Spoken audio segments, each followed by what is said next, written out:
ఎండలింకా పురాగశాలుగానే లేదు. ఆడాడ వానలు వడగండ్ల వానలు దంచుతున్నాయి. పల్లెలల్ల పంటలకు పట్నాలల్ల మంచినీళ్లకు లోటు లేకుండా నీళ్ల సౌలభ్యం చేస్తున్నామని సర్కార్లు చెప్తున్నాయి. కానీ నల్గొండల మహాత్మా గాంధీ యూనివర్సిటీ పిల్లగాండ్లకు మాత్రం సుక్క నీళ్ళు అందుతలేవట. మరి వాళ్ళ గోస ఎట్లున్నది ఏం కథ వాళ్ళని నేర్చుకుందాం పాండ్రి.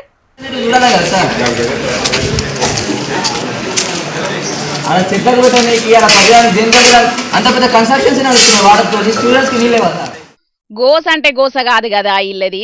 పొద్దుగాల తయారై క్లాసులకు పోవాల్సినోళ్ళు ఖాళీ బకెట్లతోని హాస్టల్ ముంగట కూసోవాల్సి వచ్చింది కదా. పాపం నీళ్ళియ్యుర్రి సారు అని ఒక్క తీరు అడగబట్టిండ్రు విద్యార్థులంతా. నల్గొండ మహాత్మా గాంధీ యూనివర్సిటీలున్న బాయ్స్ హాస్టళ్లకు నెల రోజుల సుంది నీళ్ళస్తలేవట. అసలుకే పరీక్షల కాలం, దాంట్లో నీళ్లు లేకుంటే తానాలకు జపాలకు మస్తు గోసుంటది. అడుగు బయట పెట్ట వశం ఉండది. పెద్ద సాలరు పట్టించుకున్న పాపన ఓతలేరట. గోసేందని అరుసుకున్నోళ్లే కరువైనరట. ఇక ఇట్లయితే ఇనేతట్టు లేరని ఇయ్యాల హాస్టల్ ముంగట కూసోని జంగు ఏత్తే అధికారులకు తెలివికచ్చినట్టు అయింది. ట్యాంకర్లను రప్పిస్తే తొవ్వల మీదనే తానాలు వేసి పని కానిచ్చిండ్రు పిల్లగాండ్లు. మరి గిట్లెందుకు అవుతుందని సాలరని అడిగితే కొత్త బిల్డింగులు కట్టేటందుకు గీ నీళ్ళనే పంపుతున్నారట. గందుకే వీళ్లకు నీళ్లు లేకుండా అయితున్నదట. నీళ్లు జాలక పిల్లలకు అరిగోస అయితున్నదట. దాంతోని మా తక్లీఫ్లు తీరవాలని మల్లోపారి నిరసనకు దిగిండ్రు విద్యార్థులు.